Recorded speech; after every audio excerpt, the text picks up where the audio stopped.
অজানা অঞ্চলের গভীরে হারিয়ে যাওয়া একটি দলের কাহিনী শুনতে চান? আজ আমি আপনাদের নিয়ে যাব এমন এক অভিযানের গল্পে, যেখানে সাহস আর আবিষ্কারের নেশা মানুষকে ঠেলে দেয় অচেনা বিপদের মুখে। এই গল্পটি শুধু একটি হারিয়ে যাওয়া দলের নয়, বরং মানুষের অদম্য জেদ আর প্রকৃতির রহস্যময় শক্তির এক অসাধারণ দ্বন্দ্বের। ১৯ শতকের শেষের দিকে, যখন পৃথিবীর মানচিত্রে এখনও অনেক সাদা জায়গা ছিল, তখন ক্যাপ্টেন জেমস হার্ডিং নামে এক ব্রিটিশ অভিযাত্রী স্বপ্ন দেখতেন আমাজনের অজানা অংশ আবিষ্কারের। তার দলে ছিলেন ভূতত্ত্ববিদ ডক্টর এলিয়াস কার্টার, উদ্ভিদ বিজ্ঞানী প্রফেসর মার্গারেট থর্ন, স্থানীয় গাইড কার্লোস মেন্দোজা এবং ফটোগ্রাফার টমাস ব্ল্যাকউড। ৫ জনের এই দল যাত্রা শুরু করেছিল এক অসাধারণ লক্ষ্য নিয়ে: খুঁজে বের করতে হবে সেই হারিয়ে যাওয়া সভ্যতার চিহ্ন, যার কথা স্থানীয় উপজাতিরা প্রজন্মের পর প্রজন্ম ধরে বলে আসছে। প্রথম সপ্তাহটা কেটেছিল বেশ ভালোভাবেই। নদীর তীর ধরে এগিয়ে চলা, রাতে তাঁবুর নিচে তারাদের আলোয় পরিকল্পনা করা, আর দিনের বেলা নতুন নতুন উদ্ভিদ আর পোকামাকড়ের নমুনা সংগ্রহ করা। প্রফেসর থর্ন তো প্রায় পাগলের মতো উৎসাহিত হয়ে উঠেছিলেন যখন তিনি এমন কিছু অর্কিডের সন্ধান পেলেন যা আগে কখনো কোনো বৈজ্ঞানিক জার্নালে লেখা হয়নি। কিন্তু আসল চ্যালেঞ্জ শুরু হলো যখন তারা মূল নদী ছেড়ে একটি ছোট উপনদীর পথ ধরে জঙ্গলের আরও গভীরে প্রবেশ করল। জঙ্গল যেন তাদের গ্রাস করতে চাইছিল। গাছের ডালপালা এত ঘন যে দুপুরের রোদও মাটিতে পৌঁছাতে পারত না। বাতাসে ভেসে বেড়াত অদ্ভুত সব গন্ধ, কখনো মিষ্টি ফুলের সুবাস, কখনো পচা পাতার তীব্র গন্ধ। রাতের বেলা জঙ্গল জেগে উঠত এক অন্য জীবনে।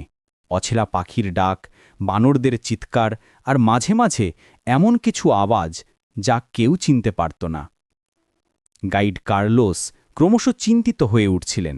তিনি বলতেন, এই অঞ্চলে তার পূর্বপুরুষরা কখনো আসতেন না, কারণ এখানে নাকি এমন সব আত্মা বাস করে যারা বাইরের মানুষদের পছন্দ করে না।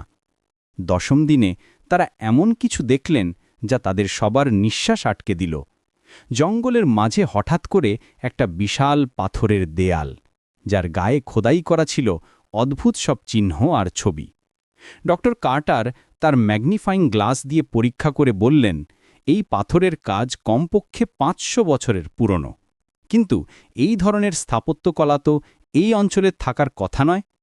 টমাস ব্ল্যাকউড তার ক্যামেরা নিয়ে ব্যস্ত হয়ে পড়লেন ছবি তোলায়। প্রতিটি খোদাই, প্রতিটি নকশা তিনি যত্ন করে ধরে রাখতে চাইলেন তার ফিল্মে। কিন্তু আসল রহস্য শুরু হলো যখন তারা সেই দেয়ালের পেছনে একটা গুহার মুখ আবিষ্কার করলেন। গুহার ভেতর থেকে আসছিল ঠান্ডা হাওয়া, যেন পৃথিবীর গভীর থেকে কোনো প্রাচীন নিঃশ্বাস। প্রফেসর থর্ন লক্ষ্য করলেন যে গুহার মুখের কাছে এমন সব উদ্ভিদ জন্মেছে যা সাধারণত পাহাড়ের অনেক উঁচুতে দেখা যায়। এটা কিভাবে সম্ভব? ক্যাপ্টেন হার্ডিং সিদ্ধান্ত নিলেন তারা গুহার ভেতরে প্রবেশ করবেন।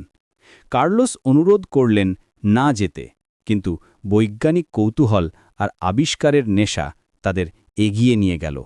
গুহার ভেতরটা ছিল একটা প্রাকৃতিক গোলকধাঁধা। সুড়ঙ্গের পর সুড়ঙ্গ, কখনো ওপরে উঠে যাচ্ছে, কখনো নিচে নেমে যাচ্ছে। দেয়ালে দেয়ালে একই রকম খোদাই করা চিহ্ন। টর্চের আলোয় সেগুলো যেন জীবন্ত হয়ে উঠছিল। ডক্টর কার্টার বুঝতে পারছিলেন যে এই গুহা প্রাকৃতিক নয়, বরং কোনো প্রাচীন সভ্যতার মানুষেরা এটা তৈরি করেছিল। কিন্তু কেন? কী উদ্দেশ্যে? ৩ ঘন্টা হাঁটার পর তারা পৌঁছলেন একটা বিশাল কক্ষে। সেখানে ছিল একটা ভূগর্ভস্থ হ্রদ, যার জল এত স্বচ্ছ যে তলদেশ পর্যন্ত দেখা যাচ্ছিল। হ্রদের মাঝখানে একটা ছোট দ্বীপ, আর সেই দ্বীপে একটা পাথরের বেদি। বেদির ওপর রাখা ছিল সোনার তৈরি কিছু জিনিস, পাত্র, মূর্তি আর একটা বিশাল রত্ন, যা অন্ধকারেও আলো ছড়াচ্ছিল। প্রফেসর থর্ন ফিসফিস করে বললেন, এটা তো একটা প্রাচীন মন্দির, 1000 বছর ধরে এখানে কেউ আসেনি। কিন্তু তারা ভুল ভেবেছিলেন। যখন টমাস তার ক্যামেরার ফ্ল্যাশ জ্বালালেন, তখন হঠাৎ করে চারদিক থেকে শোনা গেল অদ্ভুত একটা গুঞ্জন। হ্রদের জল কাঁপতে শুরু করল, দেয়াল থেকে ঝরে পড়তে লাগল পাথরের টুকরো। ক্যাপ্টেন হার্ডিং চিৎকার করে বললেন, সবাই দৌড়াও! কিন্তু ততক্ষণে অনেক দেরি হয়ে গেছে।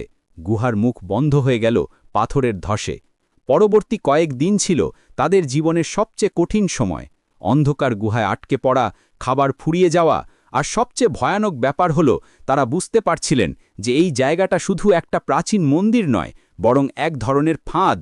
যারাই এখানে এসেছে তারা আর বেরোতে পারেনি। হ্রদের তলায় তারা দেখতে পেলেন আরও অনেক কঙ্কাল, আরও অনেক অভিযাত্রীর অবশেষ। কার্লোস তার পূর্বপুরুষদের কাছ থেকে শোনা গল্প মনে করতে লাগলেন। তিনি বললেন, এই জায়গাটা নাকি একটা পরীক্ষা।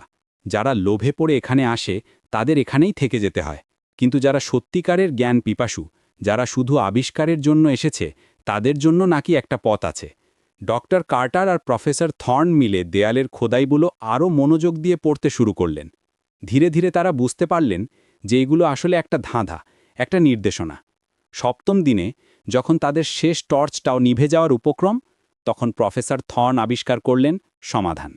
দেওয়ালের একটা বিশেষ চিহ্নে চাপ দিতেই খুলে গেল একটা গোপন পথ। কিন্তু সেই পথ দিয়ে একসাথে সবাই যেতে পারবে না। শুধুমাত্র দুজন মানুষ যেতে পারবে, বাকিদের থেকে যেতে হবে। এখানেই এসে পৌঁছায় এই গল্পের সবচেয়ে হৃদয়বিদারক অংশ। 5 জনের মধ্যে কে যাবে, কে থাকবে?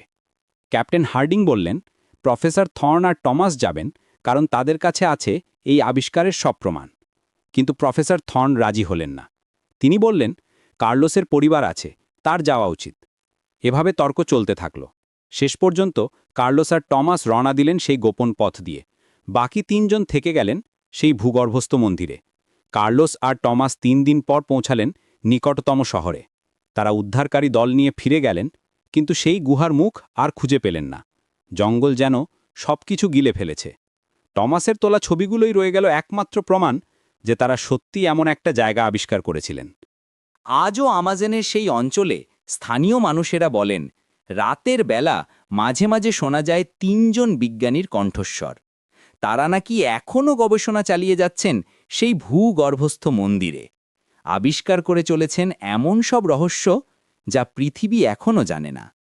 কার্লোস তার বাকি জীবন কাটিয়েছেন সেই হারিয়ে যাওয়া বন্ধুদের খোঁজে। টমাস হয়ে উঠেছিলেন একজন বিখ্যাত অভিযাত্রী, কিন্তু তিনি কখনো ভুলতে পারেননি সেই 3 জনের আত্মত্যাগের কথা। এই গল্প আমাদের শেখায় যে সত্যিকারের আবিষ্কার শুধু নতুন জায়গা খুঁজে পাওয়া নয়, বরং নিজের ভেতরের সাহস আর মানবিকতা আবিষ্কার করা। অজানার প্রতি আমাদের কৌতূহল আমাদের এগিয়ে নিয়ে যায়, কিন্তু সেই যাত্রায় আমরা যা শিখি, যা অর্জন করি, তার চেয়েও বড় হলো আমরা কিভাবে একে অপরের পাশে দাঁড়াই। ক্যাপ্টেন হার্ডিং, ডক্টর কার্টার আর প্রফেসর থর্ন হয়তো হারিয়ে গেছেন সেই রহস্যময় গুহায়, কিন্তু তাদের সাহস আর আত্মত্যাগের গল্প আজও অনুপ্রাণিত করে চলেছে নতুন প্রজন্মের অভিযাত্রীদের।